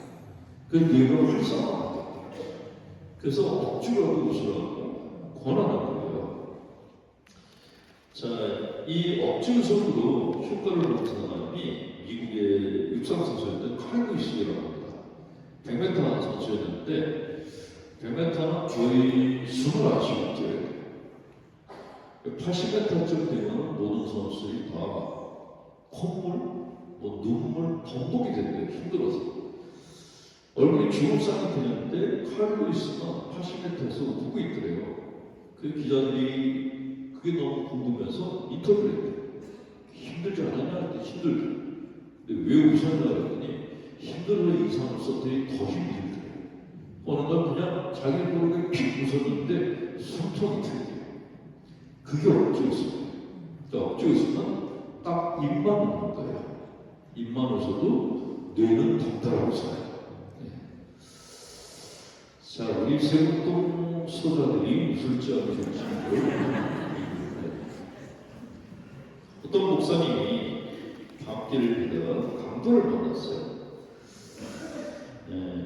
강도가 나 강도야 그랬어요. 목사가 나는 목사가 그랬어요. 강도가 목사 가야 돈 내라 그랬어요. 목사가 강도한테 무릎을 꿇었어요. 야 강도야, 나 너한테 다틀 집에 못 들어가고 있어. 이번엔 강도가 무릎을 꿇더니 목사님처럼 살려주세요. 저 돈 못 벌어오면 아들한테 맞아 죽고. 그 목사가 그 사십시 강도한테 돈을 줬대요. 지금같이 이렇게 웃다가 많은 이런 모습을 억지 웃습니다. 자, 두 번째 웃음이세요. 어떤 사람이 저쪽에서 얼굴이 환하게 웃고 오면 할머니들이 뭐라 그러면 얼굴에 한박꽃이 탁 있어요. 그래서 두 번째 웃음을 한박 웃음이라고 합니다. 한박 웃음은 상판이 오는 거예요. 인간의 신체 부위는 세 부위로 나눠져요. 상판, 중판, 하판. 그래서 여기를 상판대기라 해요. 얼굴이 환하게 보는 것이죠. 이 한방 웃음이 얼마나 중요한가에 대해서 이렇게 설명합니다. 웃음은 15개의 안면 근육을 동시에 수축하게 하고 몸속에 있는 650여 개의 근육 가운데 230개를 움직이게 만드는 자연적인 운동이며 몸의 저항력을 키워주는 명약이다 라고 얘기했어요. 그러니까 이렇게 웃는 것이 진통 효과가 있다. 관절염이 심한 환자들한테 웃게 했더니 아픈 걸 잊더래요. 연세 드시는 분들이 지금 많잖아요. 어떤 진통제를 약을 먹는 것보다 많이 웃는 것이 통증을 잊을 수 있는 좋은 처방이다. 그런 것이더라고요.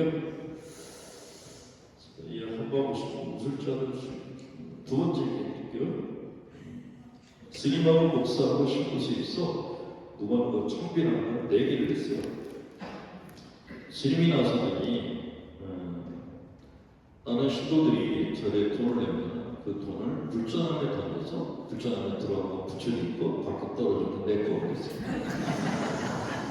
목사가 나서더니 나는 신도들이 헌금을 내면 그걸 헌금통에 던져서 들어간 건 하나님 것 밖에 떨어지면 내 거 그랬어요. 신부가 나서더니 니들은 다 도둑놈들이야. 그래서 나는 신도들이 헌금을 내면 하나님께 다 바쳐 하늘에 던져서 올라오면 하나님 것 떨어진다. 그래서 신부가 종교인들 중에서 제일 상도둑이 됐거든요. 지금까지 이렇게 하하하하고 웃는 게 이제 한방 웃음이라고. 자, 세 번째 웃음이 있어요. 그 억지 웃음하고 한방 웃음은 그냥 통증을 잊게 해주고 기분을 좋게 해주는 게 끝나는데 세 번째 웃음부터는 운동 효과가 있어요. 세 번째 웃음을 파란데서 파란데서는 할머니들이 잘 그 남자들하고 여자들하고 젊었을 때하고 나이 들어서 웃는 게 바뀌어요. 중년기가 되면 호르몬이 바뀌어요. 남성은 여성화되고 여성들은 남성화돼요. 그래서 젊었을 때 남자들이 호기롭게 웃다가 나이가 들면 호호하고 웃는 아저씨들이 되게 많고 여성들은 젊었을 때 호호하고 웃다가 나이가 들면서 하하하 하고 웃어요. 할머니들 웃는 거 보면 거의 영감님 같이 웃는 거예요. 완전 자주도 바뀌어요. 남자들은 젊을 때는 다리 벌리고 왔다가 나이 들면서 엉망을 걷는데 지하철을 타면 젊은 여자들은 다 엉망했는데 할머니들 보면 다리 있는 걸 다 벌리고 바뀌어요. 그걸 이상하게 생각하시면 호르몬이 바뀌어서 남자들은 나이가 들수록 보험 일을 하고 싶어요. 그래서 집 밖으로 가는 건 안 나가려고. 근데 문제는 하나님이 우리 창조하실 때 이게 엇박자로 창조하셨어요. 여자들은 젊었을 때 집에 있다가 중년기 지나면 자꾸 튀어나가려고. 그러니까 그래서 싸움이 많아요. 근데 문제는 이제 형제님들이 나이가 들고 이제 돈벌이가 없어지고 퇴직하고 그러잖아요. 그러면 이제 힘이 없어졌어요. 그때부터 정말 이렇게 뭔가 수단을 다 겪죠. 집에 와서 밥 먹고 싶어. 그러면 네가 30이야? 그 어떤 남편분이 저한테 와서 그런 얘기해요. 우리 마누라 여행 가면서 부탁한 게 있대. 개밥 잘 챙겨. 근데 내 얘기는 어때요? 그 장애인만 있는 그런 데서 강의를 했어요. 장애인 인생에서 중요한 거 10가지만 써오라고 하는데 이번부터 10번째에 남편이 오는 거예요. 그 남자들 얼마나 구박받고 사는지 그때 처음 알았죠. 그냥 뭐 남편은 그냥 사골국을 끓여가지고 지가 먹거나 말거나 놀러 갔다 와서도 개부터 챙긴다. 나는 개만도 못한다 고 그런 우울증에 걸린 남편들이 꽤 많아요.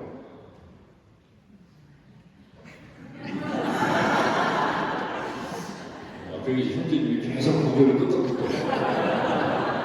오른쪽이 본부인이세요? 왼쪽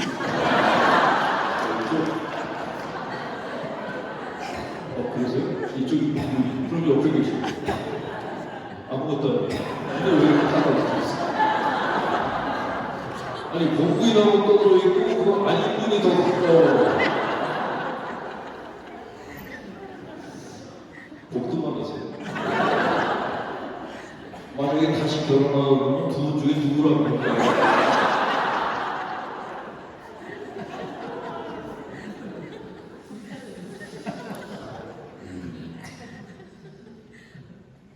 자, 파한대소가 왜 중요한가 하면은 그 돌아가신 김영삼 대통령의 전 주치였던 분이 파한대소는 내면의 조깅이라고 했어요. 김영삼 대통령이 조깅을 굉장히 좋아했잖아요.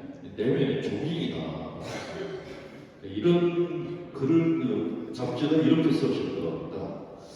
배꼽이 빠져도 웃으면 몸의 순환계가 아주 원활한 소통을 한다라고. 또 웃으면은 발행의 근육이 후입돼서 산소 섭취하며 이산화탄소 배출량을 증가시킨다. 웃을 때는 복부를 중심으로 근육을 사용하기 때문에 위와 장을 자극해서 소화기관에도 좋은 영향을 준다. 심장이 힘차게 뛰면서 몸 구석구석까지 혈액을 순환시키고 신선한 산소를 충분히 실어나간다. 그래서 스탠프드대로 유명 프라이 박사는 웃는다는 것은 제자리 달리기라는 것과 똑같다라고 이야기를 했습니다. 이렇게 파한대소를 하고 나면은 그 면역 체계가 3일간 유지가 된대요. 건강한 상태가. 그러니까 파한대소가 중요하다는 거죠. 저는 이 폐가 중요하다는 것을 제가 사목하면서 느낀 케이스가 있었는데, 그 파한대소를 한다는 게 폐로 보는 거거든요. 제가 시점이 사업도 성공하셨고, 애들도 잘 컸어요. 그 재산도 있고, 굉장히 건강한 분이었는데, 어느 날 자매님이 연락을 했어요. 우리 남편이 지금 죽어간다고 와서 정부선서 달라고. 그렇게 건강했던 분이 그게 뭔 소리야? 그래서 그 집을 갔는데 그 건강했던 분이 미라처럼 말라있는 거예요. 그래서 왜 이렇게 되셨냐니까 퇴근하고 집에 들어서 매일 줄다는데 술을 마셨대요. 그랬더니 폐가 굳어가기 시작해요. 그러니까 담배하고 술을 같이 하는 게 최악이에요. 폐가 굳어가는데 지금 10%도 안 나왔다는 거예요. 그게 뭔지 보여주겠다. 그런데 형제님이 일어났다가 걷는데 5걸음을 걷지 못해요. 숨이 차서. 그러니까 운동을 못하니까 근육이 약해지고 근육이 약해지니까 내장이 약해지고 먹는 게 소화가 안 돼요. 그러니까 요만큼씩 먹어야 되고 말라 죽어요. 좀 제가 들르고 한 달부터 돌아가셨어요. 아, 그분을 보면서 폐가 진짜 중요하구나. 담배 끊으세요. 담배 술 같이 하면 최악.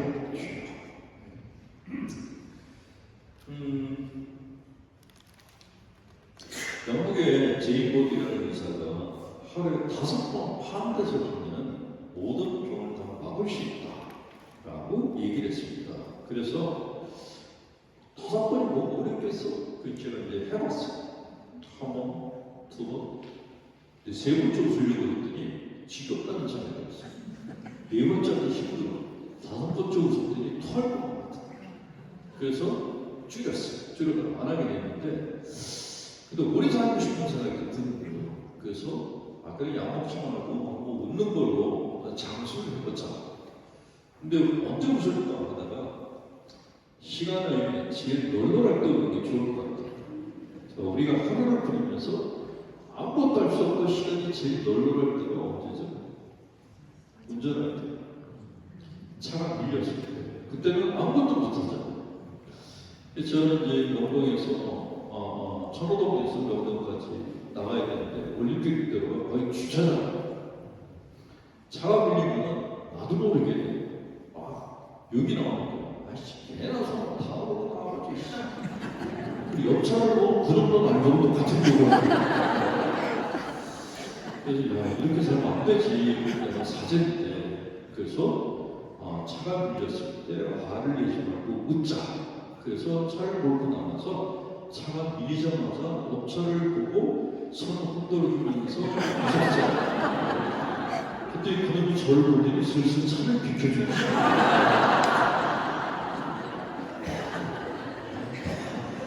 자, 그런데 이런 방법이 현대인들보다 자기님들이 하시는 게 효과가 200%예요. 참으로 마시려고 할 때 민낯으로 수세미 머리처럼 여기다 꽃 한 송이 꽂는 옆차를 보고 하트 한 번만 그려주면 모든 차가 홍해바다 갈라지는 간단해요. 부부싸움 하실 때에도 산대질하지 마세요. 네가 뭐 나한테 해줄 게 보이는데 그런 거 손가락만 부러져요. 예, 부부싸움 하실 때 제일 좋은 건 그냥 꽃 한 송이 꽂고 소용없이 웃는 거예요. 남편이 왜 그래? 뭘 원해? 그러거든. 이렇게 하세요. 그게 뭔데? 그냥 100만 원 그래. 싸울 일이 없어요. 돈이 있어. 그러고 그냥 바닥에 짚으세요. 웃으면서.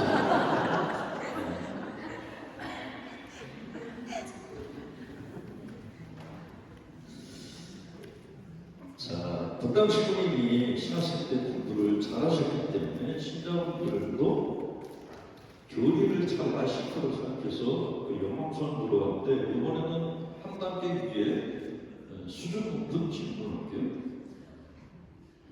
예수님 몇 단계 계시죠? 예수님 머리가 어느 쪽으로 기울었습니까? 오른쪽이에요? 왼쪽이에요? 네? 왼쪽일까? 오른쪽일까? 두 번째 부인께서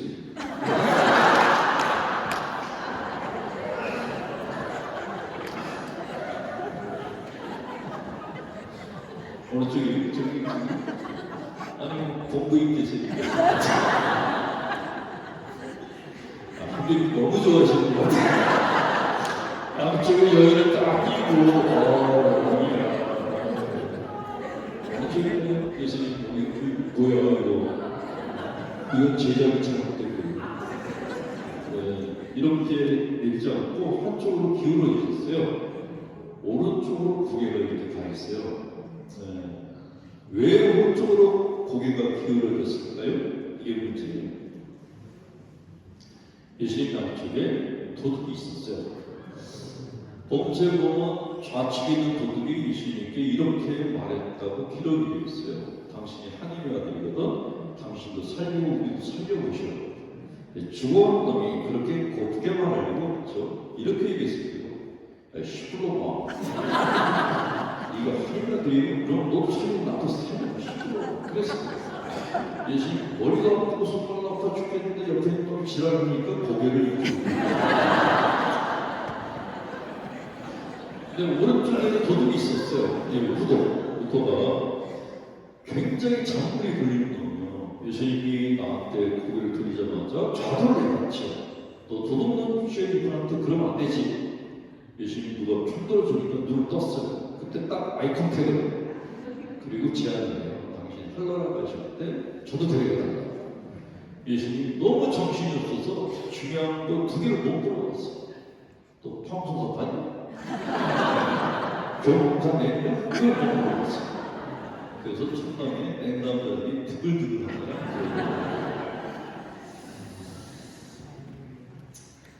파암에서는 지혜모델 의사의 말처럼 하루에 여러 차례 웃으시는 것이 좋아요. 웃음은 일단 부작용이 없어요. 그리고 돈이 안 들어가. 내가 성의만 표시하는데, 내가 건강해진다는데, 그 웃음을 한 시간 동안 웃는 사람 없어요. 1분 웃으면 숨이 차요. 30초만 웃어도 숨이 차요. 하루에 30초만 할애를 하면 건강해진다는 건데, 그걸 안 하고 사는 게 미련한 거죠. 자, 마지막 웃음 중에 그 클라이막스 박장대. 네, 자, 세곡동 수도자 여러분 박장대사 한번 해보시겠어요? 시작.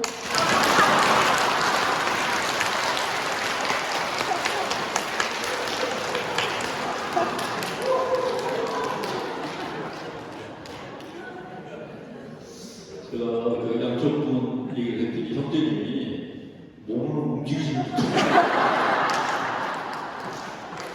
혹시라도 옆에 의자에 몸이 가라고 박수를 이렇게 치. 그냥 데려가세요. 자, 박장대소를 가장 모험적으로 하는 게 벌레들이에요. 벌레 잡아가지고 뒤집어 놓으면 어떻게 해야 되니? 누워서 그러죠. 그게 박장대소예요. 자, 그러면 이거를 여러분들 언제 할까요? 언제 하면 좋을까요? TV 드라마 볼 때 소파에서 보지 말고 방바닥에 자빠져서 보고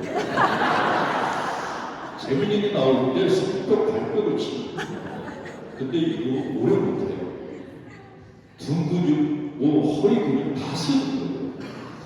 그래서 연세가 많아서 관절 때문에 밖에 못 나가는 분들은 파란대소하고 박장대소 두 개만 하시면 몸의 건강을 유지할 수 있어요.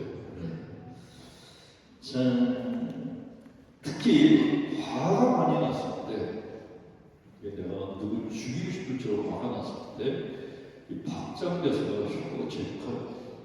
박장대소는 적게 심추, 너무너무 화가 날 때는 방바닥을 짚으면서 웃는 거예요.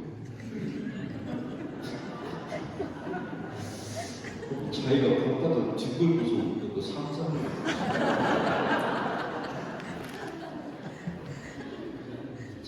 세운동 수도자분들에게 마지막 얘기를 해드리고 강의를 마무리할까 합니다. 10월 분단에 노인신부님이 한분 계셨어요. 근데 이렇게 이제 계속 이런 얘기를 해드리고 끝난 다음에 한 소리 하는 분들이 있어요. 신부님이 한 강의를 필기하려고 왔는데 필기할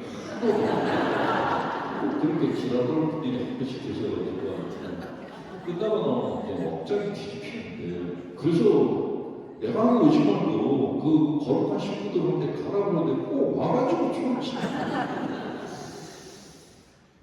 자, 어떤 노인 신부님이 시골에서 산업을 하셨는데 평생을 그 분당 밖을 나간 적이 없어요. 식사는 밥, 김치, 김치찌개. 화장실은 똥 싸면 상처 있던 풍당 소리가 나는 재래식 화장실이었어요. 평생을 그렇게 살았는데 그 출신 신자들이 미국에서 사업에 성공한 신자들끼리 모여서 얘기하다가 우리 신부님 너무 불쌍하다. 미국 구경을 시켜드리자. 그래서 돈을 모아서 비행기 티켓을 보내드렸어요. 그 신부님이 처음으로 비행기란 걸 탔어요. 처음으로 미국 공항에 내렸어요. 신자들이 바로 뉴욕 스테이크집으로 모셔갔어요. 스테이크집 그때 처음 강의 들으면서 묵주기로 하는 분도 처음 봤네. 앞줄이 어찌 그렇게 뭐 둘째, 첫째 장모님 그리고 옆에가 장모님 세트로 앉으시고 힘드시겠어요. 그래서 이 스테이크 집을 모셔왔어요. 신부님이 태어나서 처음 고기를 먹어봤어요. 너무 맛있더라고요. 정신없이 드셨는데 평생 70분 하던 분이 고기를 먹었더니 탈이 났어요. 배가 아파서 도저히 못 먹겠는 거예요. 근데 배가 아프다 보면 신자들이 걱정할까봐 내가 지금 비행기 타고 온다고 몸이 피곤하다. 먼저 숙소에 들여다달라 그랬어요. 신자분들이 돈을 모아가지고 미국 뉴욕에서 제일 최고급 호텔 30층이나 자리를 잡아줬어요. 신부님이 호텔 방문을 열고 들어가서 화장실을 찾기시작했는데 안 보여요. 뺑뺑 돌아도 안 보여요. 하얀 항아리가 하나 보여서 뚜껑을 열었는데 그게 하얘. 이건 내일 아침 제 신물 같아. 아닐 거야. 뺑뺑뺑 돌았는데 아무리 봐도 똥쌀 데가 없어. 할 수 없이 한국에서 가져간 신문지 두 장을 바닥에 깔았어요. 그리고 조심스럽게 쪼그리고 앉아가지고 조심스럽게 똥을 쌌어요. 그리고 천천히 그걸 말았더니 딱 피구공 사이즈만큼의 똥덩어리가 생겼어요. 이거를 쓰레기통에 넣으면 냄새가 날 것 같아. 딱 생각해보니까 여기가 30층이야. 창밖으로 던지잖아요.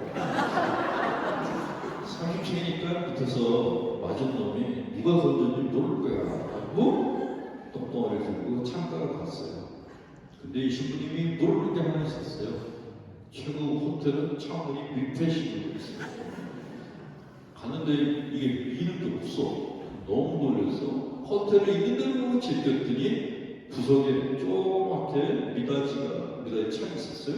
밀었더니 이걸 확 밀어가지고 군대에서 했던 술탄 투척 실력으로 똥덩어리를 잠겨주면서 밖으로 힘차게 던졌습니다. 그리고 내 똥을 맞는 사람들 위해서 주먹을 합니다. 그리고 감사기도 하면서 돌아서는데 또 이 신부님이 하나 모르는 게 있었어요. 고층 빌딩과 빌딩 사이에는 바람이 시게 불어요. 나갔던 똥덩어리가 옆으로 먼저 부시고 왔어요. 근데 바람이 얼마나 센지 얘가 바닥에 안 떨어지고 천장에 가서 붙었어요. 신부님이 깜짝 놀라서 떨어지기 기다리는데 안 떨어져요. 저녁에 고개를 먹어서 똥이 찰져가지고 붙어버려요. 근데 좀 있더니 덩어리가 안 떨어지고 국물을 흘려내리고 있어요. 이 신부님이 야, 빨리 치워야 되는데 팔짝팔짝 치워도 천장이 너무 높아. 어쩔 줄 몰라 하는데 갑자기 누가 문을 놓고 하기 시작했어요. 저 어머니 야식을 가져왔고요. 근데 덩제로 생긴 게 이 신부님이 아는 영어 단어가 2개예요. I'm sorry하고 땡큐밖에 몰라. 설명을 할 길이 없어서 그냥 안 열어주면 가겠지 그랬는데 점점 더 세게 들리겠어요. 할 수 없이 신부님이 문을 열어주고 종업원이 들어왔을 때 종업원을 보면서 천장을 가르쳤어요. 그리고 I'm sorry 했어요. 종업원이 천장을 딱 보더니 영어로 보고 시물러버리기 시작했어요. 신부님이 너무 미안해서 계속 애역소리 그래도 계속 뭐라고 시물러버려요. 이 신부님이 듣기 이렇게 들렸대요. 종업원이 이렇게 말하는 걸 들렸대요. 야 시물러 어떻게 공수할 때가 저기다 썼나? 나 너 때문에 해봐봐. 이렇게 얘기하는 걸로 들렸대요. 그래서 신부님이 종업원 손목을 잡고 무릎을 꿇고 계속 아역소리 그랬는데 이번엔 종업원이 그 신부님 손목을 잡고 무릎을 꿇더니 막 눈물을 흘리면서 뭐라고 또 영어를 시작하시다 그러더니 그 신부님 너무 궁금해서 신자한테 전화를 걸었어요. 얘가 돌아오니 통역적이더라고요. 신자가 그 종업원하고 통화를 하고 났더니 이렇게 얘기했죠. 무슨 일이 벌어졌는지 잘 모르겠는데 그 종업원이 말하기를 종업원 사람 30년에 천장에다 똥 싼 기회를 처음 봤어요. 어떻게 하면 저기다 쌀 수 있는 비법을 알아야 그랬대요. 그래서 그 신부님이 그 호텔 VIP를 대접했고 예, 식사하실 때마다 생각하시는 게 있는 것으로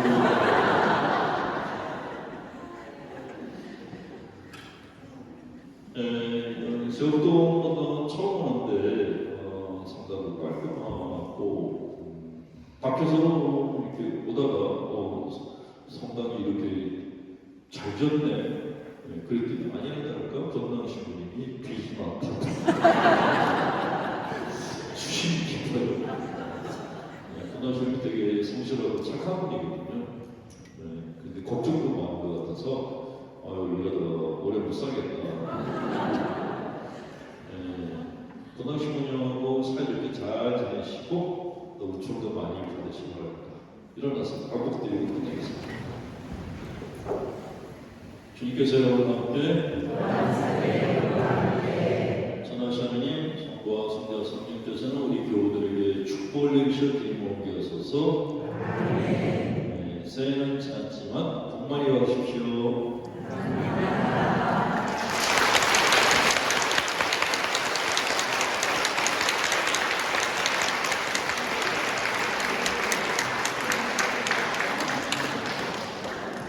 유쾌하고 즐거운